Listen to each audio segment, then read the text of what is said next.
Yo, what's up guys, Safe Epic account here, and we're gonna look into the first team of R4 and R5. Main reason I say R4 and R5 is because I don't want to give people the fake assumption that you can go straight into R5 without ever doing R4.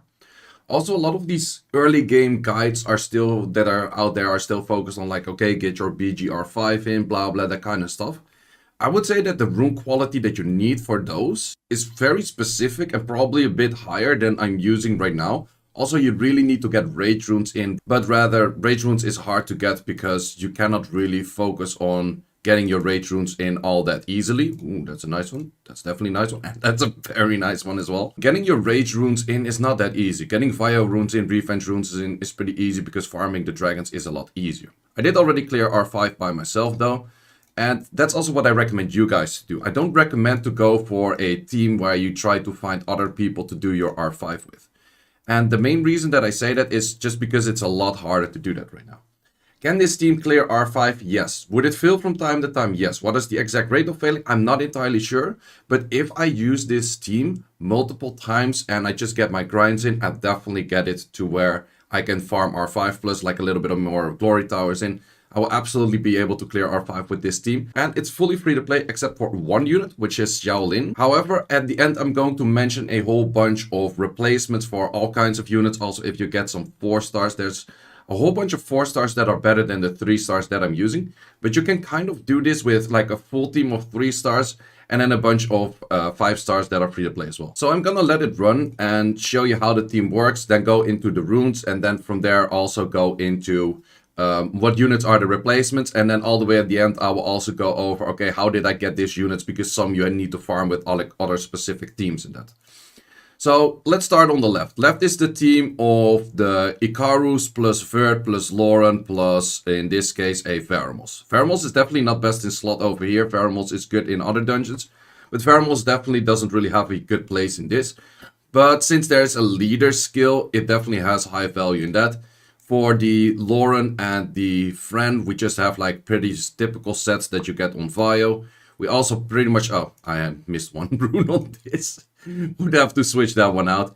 But yeah, pretty much everything is Vio right now except for a few runes. And you can see already how easily it is that these things are just being cleared. You can also see that my left team is currently my strongest team because the Crow isn't there. Like, it's pretty hard to outdamage the Crow.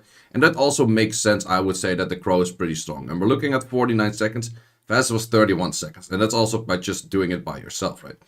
So left team is mainly the team that is going to do the most amount of damage. It also has the Lauren in there. And the Lauren pushback actually works on this boss to pretty much not get too many turns on it.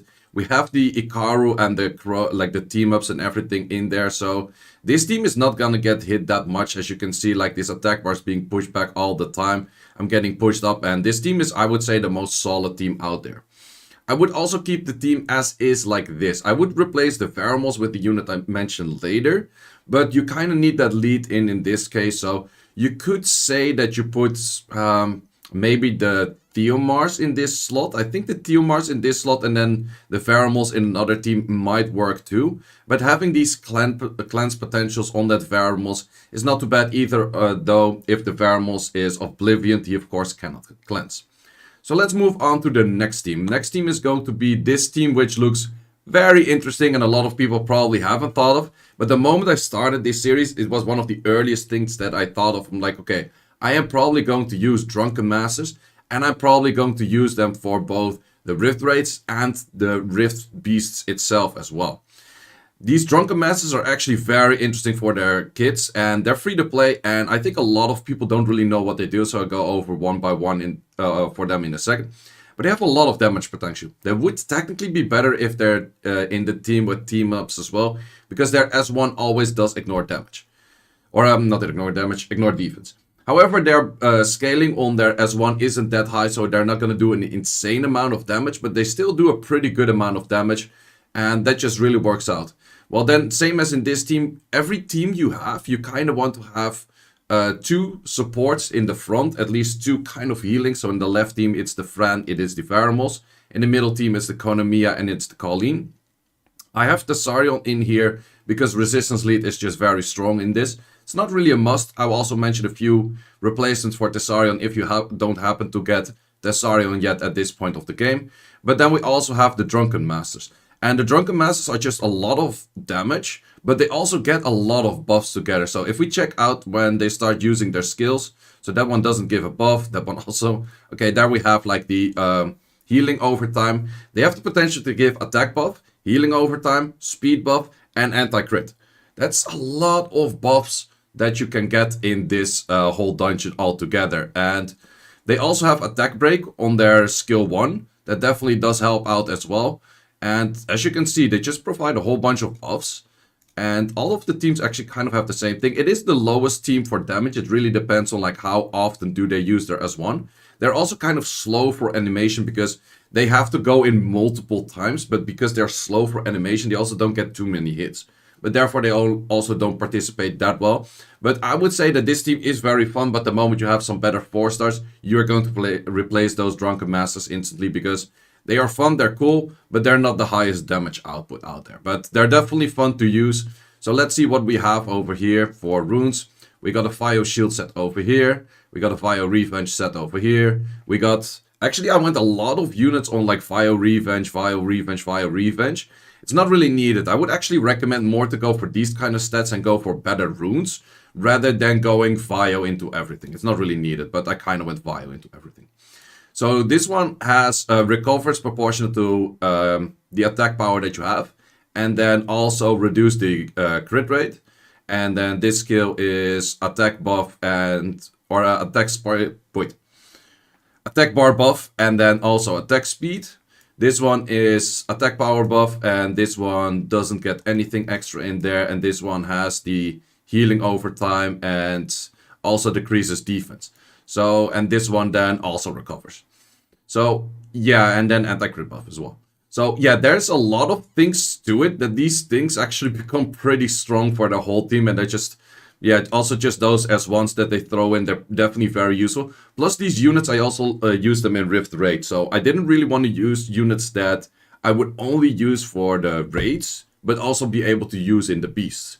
And in the beast days, those are pretty useful because during the groggy stage, ignore defense doesn't really change anything, but the skill 2 and the skill 3 still do a lot of damage. However, in the non-groggy state, having the ignore defense on S1 is very strong. So then to the right team. Right team is the Shannon in there, mainly just because I wanted to have another attack buffer. I would say that the Kali probably does better in this slot. However, having the chance of glancing is definitely very useful. And I'm planning to use Shannon in GB Abyss as well, so it's not really a wasted thing. Same for the Balladion, expected to use it there. Lulu, I haven't second awakened yet. Shaolin is the only one that I mentioned is not free to play in this whole team, but it's also, I would say, one of the higher damage dealers next to Crow in this team, or pretty much like throughout in general. So that's definitely a unit that if you have it, you want to place it in. But as mentioned before, I'm gonna put like a whole bunch of replacements, and there's also a free to play replacement if you don't have any of those units. But I expect like people to, when you start playing, like I have this figured out with a month. So this account is a month old right now.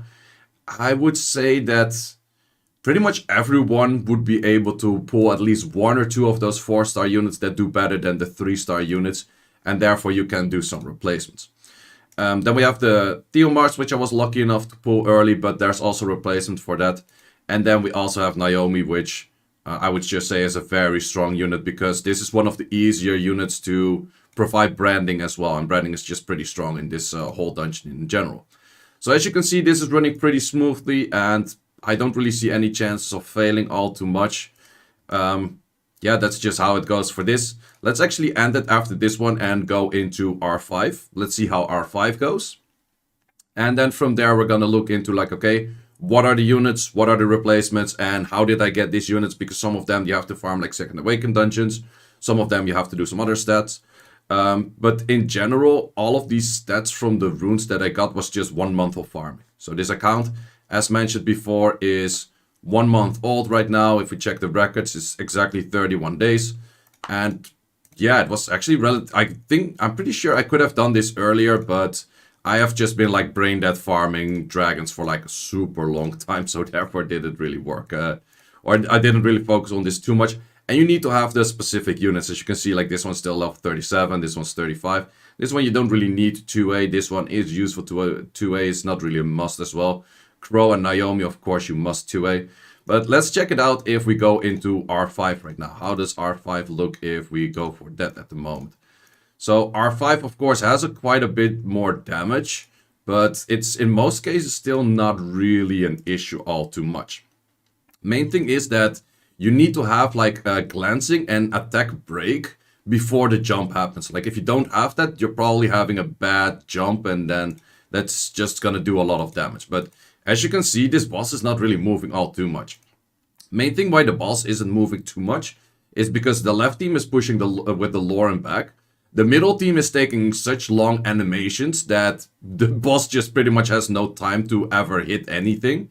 And the right team has a pushback as well. So as you can see, yeah, that's the only issue. Like if it suddenly gets a turn and it starts to decide to go for stunners, that's where you get a lot of damage in. And that's where it gets pretty dangerous. And that's where I would say that a Veramos is a lot worse than other units that I had in mind to use. But we'll talk about replacements later. But as you can see, like I'm not having too many cleansers. That's the main issue. Like Konami has a decent cleanser. This team, Lulu would be a better cleanser if she was 2-8. Veramos is not a great cleanser the moment he gets Oblivion. But as you can see, it still runs. Like this will definitely fill 100%. This will fill at some point. But this also definitely runs already. But I would say that if I get the few replacements in there, it would run a lot better. So let's write down the units that we have right now and then look in replacements. I wrote down all of the units. I went for Drunken Master like Water, Fire, Wind. That makes it a lot easier. But from this, we're going to go into replacements. We're still running R5 on the background, so let's just see like how much it failed. I didn't test it too much yet, but I don't really expect it to have high win rate. But best replacement for this one is going to be Xiongfei, aka Fire Panda. Fire Panda is fusible, but Fire Panda is very strong in this because he has the AoE cleanse. He has damage according to enemy debuffs, and that just adds in a lot of stuff in general. So we're actually going to go into checking some units as well, because the main thing what is very strong in this is extra damage from extra harmful or like harmful effect damage. So there's a bunch of units over here. Xiongfei is absolutely a very strong replacement because you have the removal of harmful effects. You have a little bit of healing in this one as well. This thing provides pretty much every debuff in the game there is, and it has damage from enemy harmful or per harmful effect. But you need those skill ups in those two and probably in these two as well to actually make this unit very proper. So therefore I don't have it. I would say that the rest of these units are all, I would keep them as is. So there's pretty much no replacements for any of those. I just think you have to get these units in. Kona you could replace by something else, but I would definitely keep a what's it called, a cleanser in here. Cleanser option that would be strong, I would say, could be a Lisa. And the reason that Lisa is pretty strong is that, where is Lisa at? Lisa's over here. Lisa has cleansing on S1. My team currently doesn't really provide too much cleansing, but cleansing is definitely strong. But this one, you kind of need those skill ups once again. If you don't have the skill ups, I think Economia is stronger, but at the moment you have skill ups on those. Lisa is very strong because you have that team up and you cleanse with that, and therefore, especially with the team where I use all of the Drunken Masters right now, this team up would be very strong as well. And I could get away with just one healer as the Colleen, because the Drunken Masters also provide healing. Would you start switching out the Drunken Masters, then you might need another healer in there as well. Colleen, I would definitely not replace. Tessa is slightly hard to replace because Tessa is not really there for the damage. Tessa is mainly there for the leader skill. And I'm not really sure if there's too many leader skills of resistance in common area. I don't think all too much. So yeah, you could put this in, but that's just a 20. That doesn't really add too much up to this. It is an option, but the skill 2 is the skill 3 is very useless. Other units, yeah, if you happen to have Diaz is definitely very good in this, but I don't think it's more odds that you have Tessarion than a Diaz. But in that case, if you don't have them, also this one could be replaced by Xiongfei. So if you put a Xiongfei in here, you can definitely get away with doing this as well. And then you would have to keep the Varo in this team. So that's kind of the thing that Xiongfei replaces those two units. Then we have the Drunken Masters. And the Drunken Masters are just simply damage dealers. And you can up them with extra damage dealers in pretty much any kind of shape or way. And then most damage dealers I would be focusing on would be those damage dealers that do something to a harmful effect. scaling.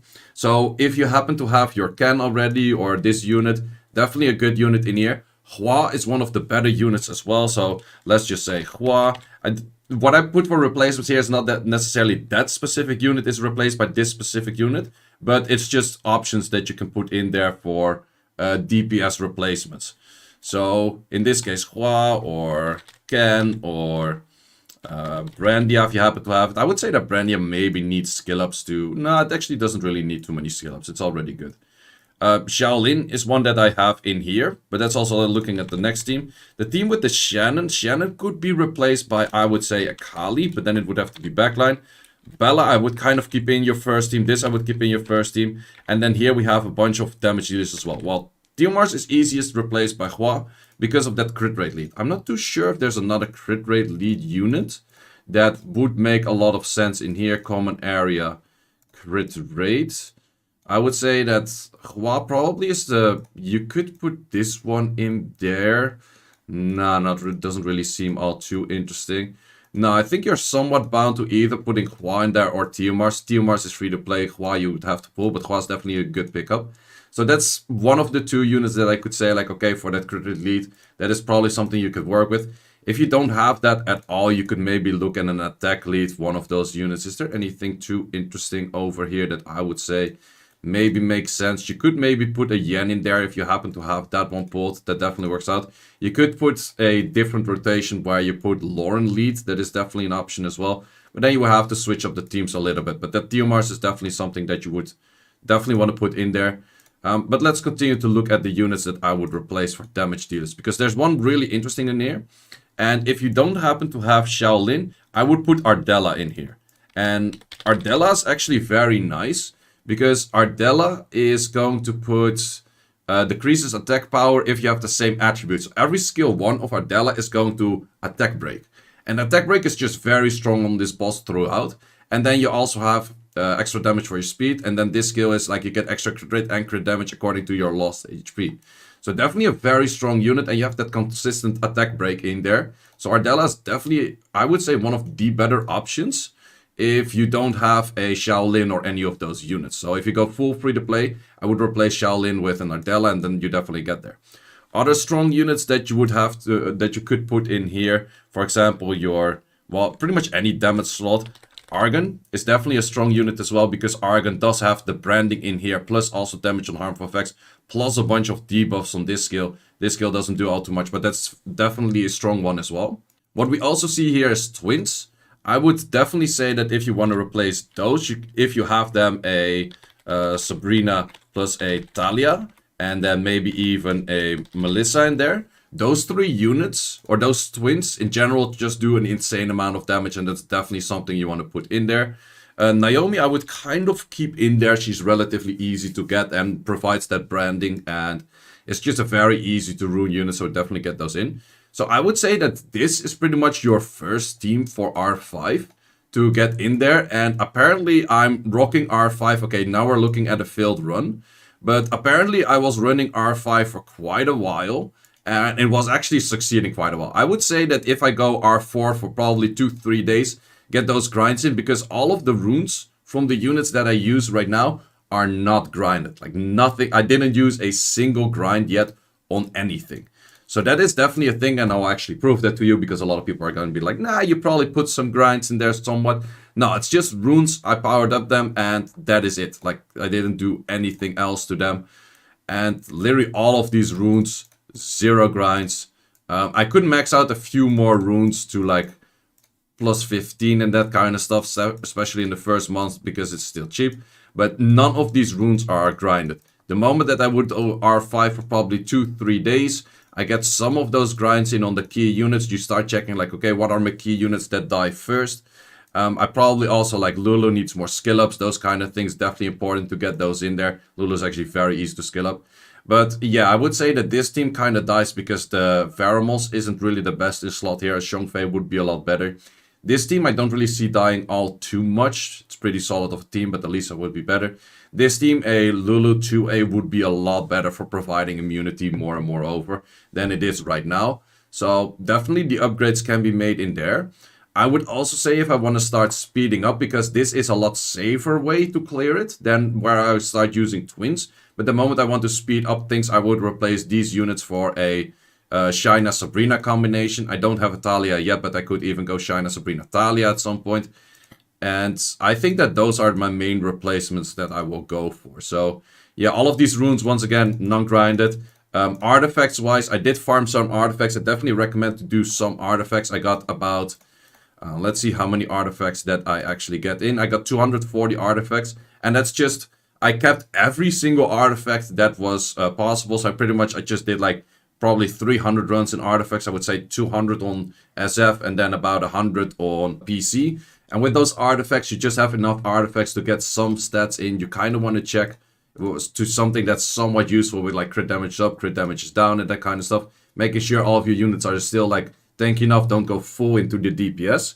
But with that, it's pretty easy to do. So now talking about which units that I got where, and also how did I farm my other dungeons. The other dungeons that I farmed, the main thing that I farmed all the time was this. And also with this exact team, I did switch out this unit recently. It was on the Swift build before. But before that, it was all pretty much the runes that I got instantly from whatever playing, pretty much. So that is the main thing that I farmed, and this is where I got all of my runes. Also, I put pretty much everything on fire runes. Wouldn't really recommend to do that. Just going for like a bunch more shield runes or endure runes, all of that kind of good stuff is probably good enough as well. So then we had, we farmed the Ikaru, and we farmed the Baladion, and we farmed the Crow. And I pretty much used this team, and I farmed level 4, because I could clear level 5, but most of the time it was, or like not most of the time, but sometimes it was failing. Oh wait, let me actually do this a little bit like this, so you have a little bit more view space over here. But most of the time, like the 4 was pretty much the easiest, and that worked with all 3 of those. We had this one, I think I cleared this one. This was like the the second one that I did, so that's pretty while back, but I did the same team on that one. Then we were farming this one. I was doing a level 4 with this team. I was using a Ganymede in there. It's a little bit cheating. I'm not entirely sure what other unit you could fit next to this if you don't happen to have it. I could see a math working in here as well for this specific team. So math, or you would just have to do level 3, but it's a little bit of waste. But Shannon is not the easiest to get a team for early, because I wasn't really using all too many wind units. Naomi, this one, I think I was clear. Was I clearing level 5? I think I was clearing level 5 on this one. This one was actually relatively easy, because you could just play with the pushbacks and that kind of stuff. So yeah, that's pretty much all of the units that I farmed in there. Then I also farmed SF and PC, as I mentioned. So let me also showcase how I farmed those. So PC, I've actually farmed 7. I couldn't really get a super solid team in here. So like the 7 was clearable with these units that you also saw in the other one. And I used the Drunken Master over here that grants the attack buff for this team too. And then Steel Fortress was actually very easy. Well, I have that Rika in there, which was a little bit cheating.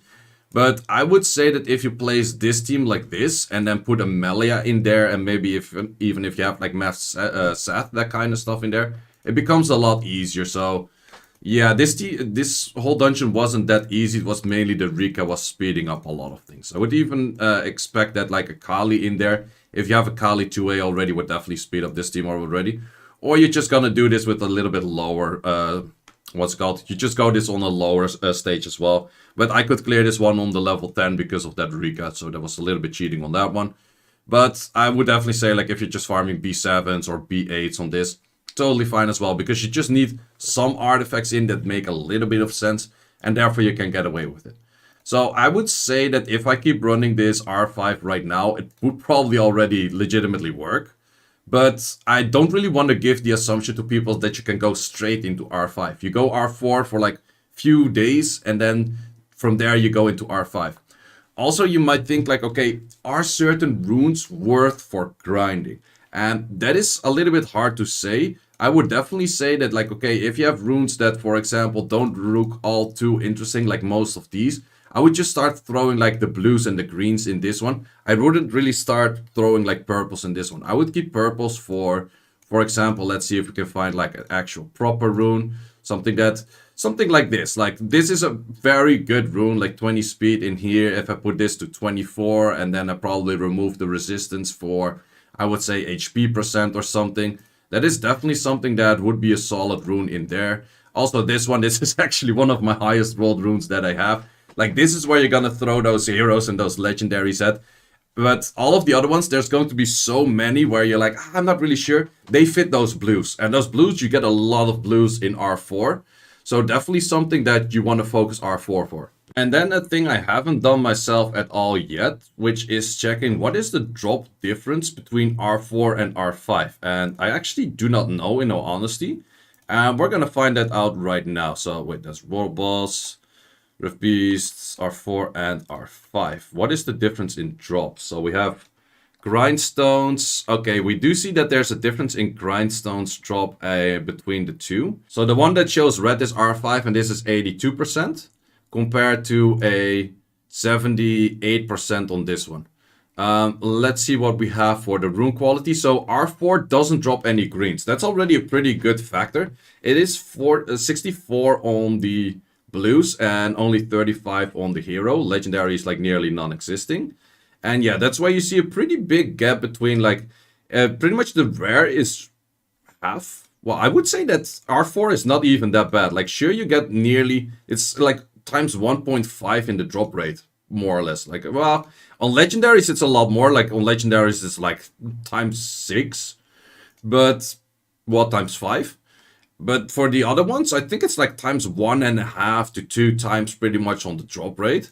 So definitely R5 is a lot better the moment you can do it. But that doesn't mean if you do a week of R4 that you're wasting your mana or anything, or that you're wasting your energy or anything. So definitely would recommend to get a bunch of R4 in the moment that you're failing on R5. And then from there you can easily transition to R5. Thing that I haven't showcased yet is how are my glory towers looking, because glory towers are of course very important for all of this as well. Well, we currently have the event which helps out a lot to get glory towers in. So if we check what is maxed already, we have Mysterious Plant maxed, we have Speed Tower maxed, we have Crit Damage Tower maxed. Then afterwards I started focusing on Attack Global and then Defense Global and HP Global. I probably will level them up like all kind of simultaneously. And then this is all level 1s, and at some point I will put them all to level 2s. I don't really have a specific element that I'm using a lot more. Let's say that if I were to have a team of a Sabrina, Natalia, Shaolin in there, I would probably put more focus on the water tower. You could say like, oh, a dark tower for Crow, but that is just for Crow. And because of that, I feel like putting more attack like global is probably more interesting. So for that reason, it's kind of spreading it out. But if I get a Talia, I don't have a Talia yet, I would probably focus a bit more on water. So that's pretty much it for the Glory Towers. So that is it for this video. Hope you enjoyed it. Subscribe for more if you haven't yet. From this, I'm also going to transition to going into your Rift Beast, getting all of those on Triple S with teams that are farmable, not too much weird stuff. I'm definitely going to be using those Drunken Masters again. I tried a bunch of those already. I actually have Triple S on most of those dungeons already. But the Drunken Masters help a lot with getting those in. So that's definitely very useful units in there. But this is it for this video. Hope you enjoyed. Like and subscribe if you haven't yet. And see you in the next video.